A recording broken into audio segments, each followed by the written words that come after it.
Magandang araw mga bata. Ang ating pag-aaralan para sa araw na ito ay tungkol sa pagpapaunlad ng sariling kakayahan, talento, at hilig ng may paggabay ng pamilya.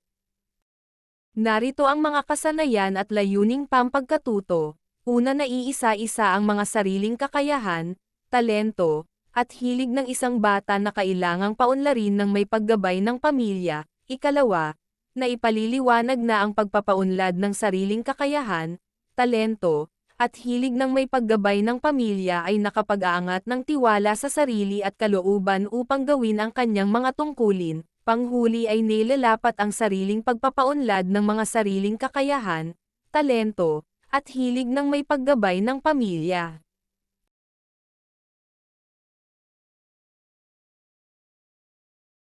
Humanap ng isang kapareha at ibahagi ang mga positibong pahayag sa harap ng isa't isa sa pamamagitan ng pagpuno ng sumusunod na pangungusap.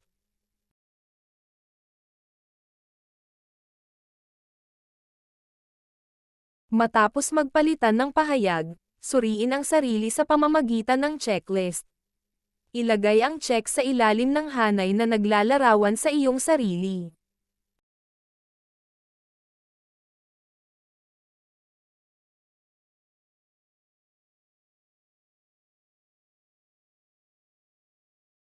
Matapos sagutin ang checklist, sagutin ang sumusunod na tanong.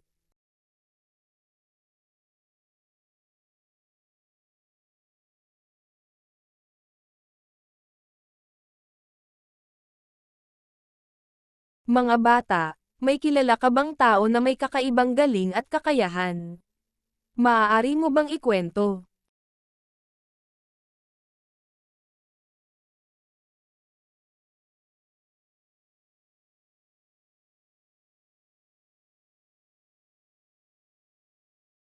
Ano ang kanyang mga ginagawa upang maging magaling?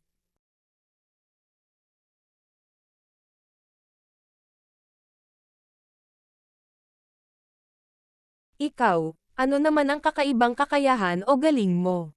Maaaring mo bang ibahagi sa klase?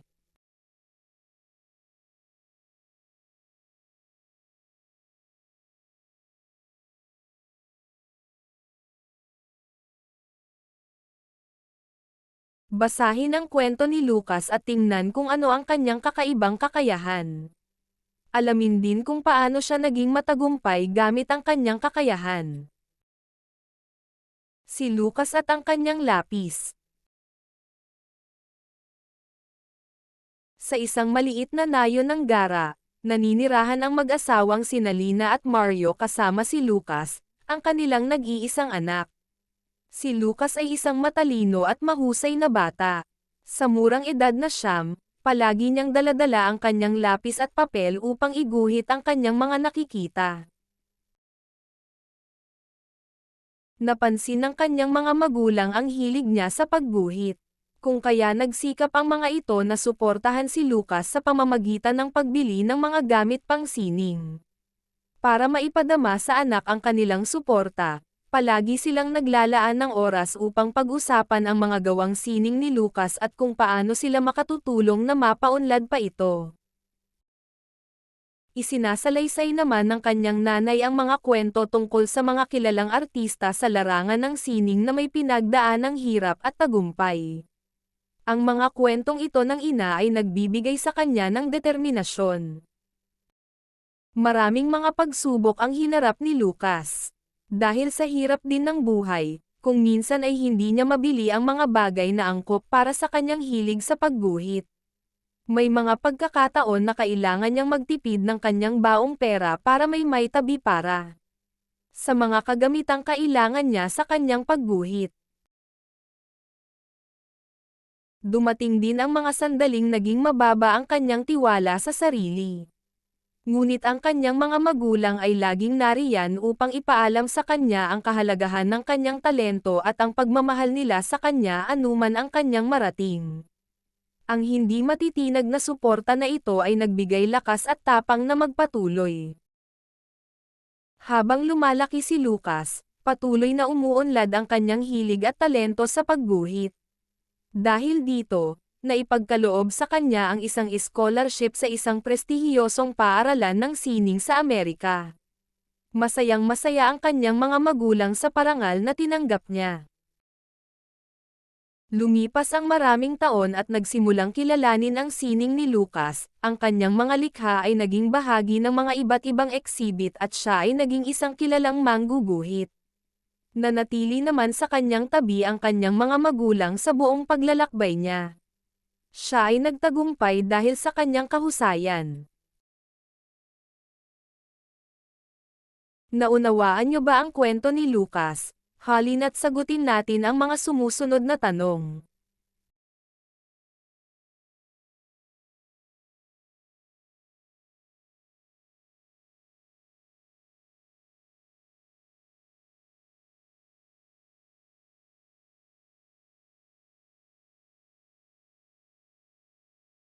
Matapos tuklasin ang hilig at kakayahan na naipamalas ni Lucas, tuklasin naman ang sariling kakayahan.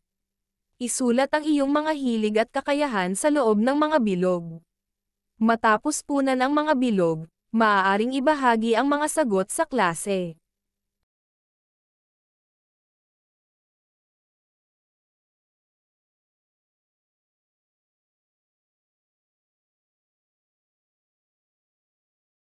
Matapos ang gawain, sagutin natin ang mga gabay na tanong base sa inyong isinulat.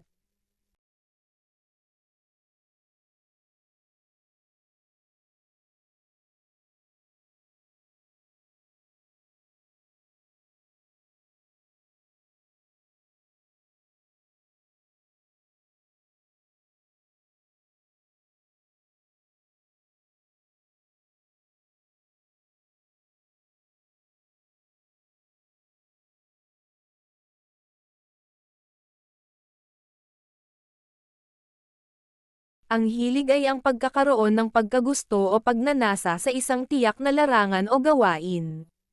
Ang bawat bata ay maaaring iba't iba ang hilig gawin.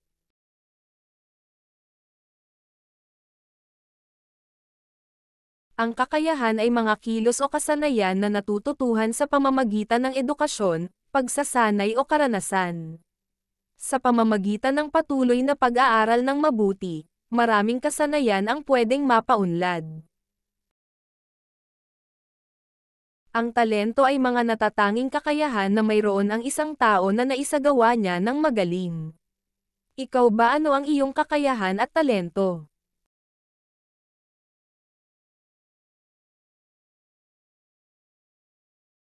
Maraming mabuting dulot ang pagtuklas at pagpapaunlad sa mga hilig, talento at kakayahan. Ilan dito ay ang mga sumusunod. Una, nakakatulong ito sa pagkilala ng sarili. Pangalawa, nakapagpapalakas ito ng tiwala sa sarili.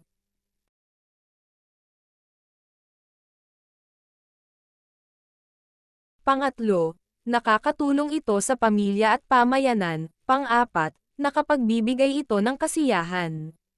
Panglima, nakakatulong sa pagpili ng nais na trabaho o karera sa hinaharap. At panghuli, nagdudulot ito ng positibong pagtingin sa sarili at inspirasyon.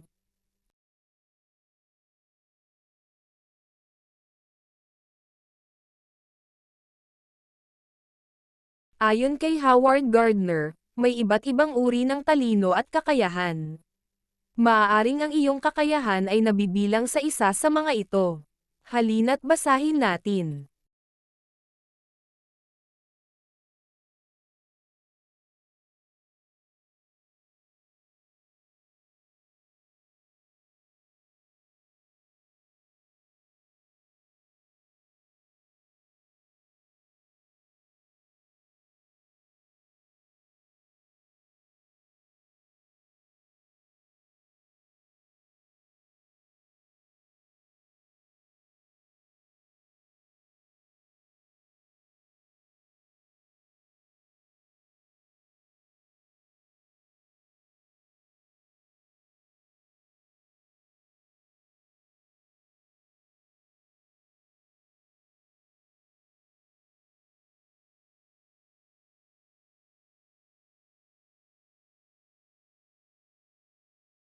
Mahalaga ang patuloy na pagpapahusay ng sarili upang umunlad ang hilig, talento, at kakayahan.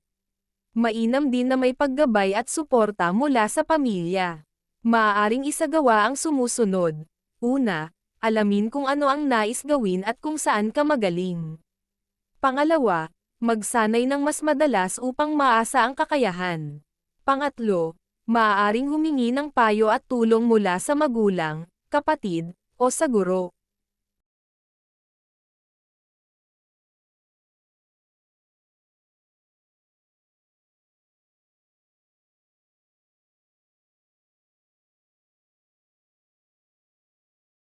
Pang-apat, humanap ng inspirasyon o idolo upang mahikayat ang sarili na magsanay. Pang-lima, maging matyaga at huwag agad sisuko kapag nahihirapan sa gawain. Pang-anim, ibahagi ang talento at kakayahan sa iba upang ito ay mas umunlad. At panghuli, maging mapagkumbaba.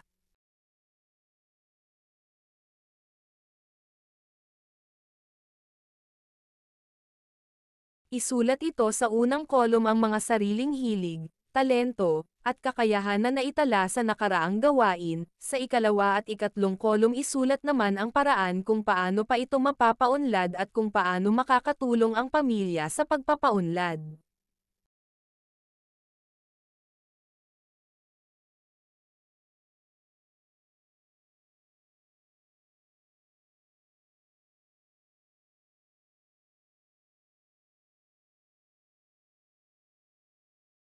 Basahin ang sumusunod na sitwasyon at magbigay ng iyong sariling mungkahi kung paano mapapaunlad ang mga nabanggit na talento at kakayahan.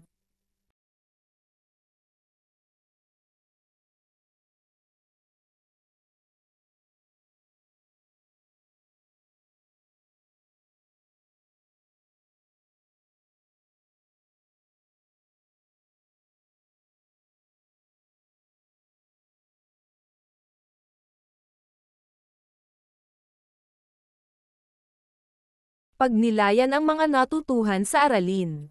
Ay lahad ito sa pamamagitan ang pagbuo ng mga pangungusap.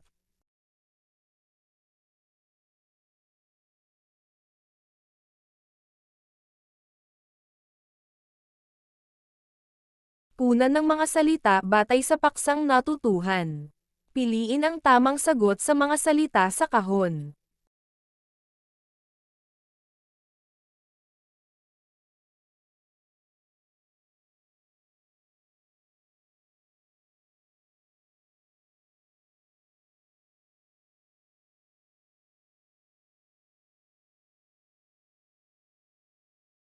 Gumawa ng isang panayam sa isang taong may taglay na kakaibang kakayahan o talento na kilala mo sa iyong pamilya o komunidad. Huwag kalimutang humingi muna ng pahintulot sa kakapaya namin o sa mga iba pang tao kaugnay niya kung kinakailangan. Narito ang mga tanong na maaaring gamitin para sa panayam.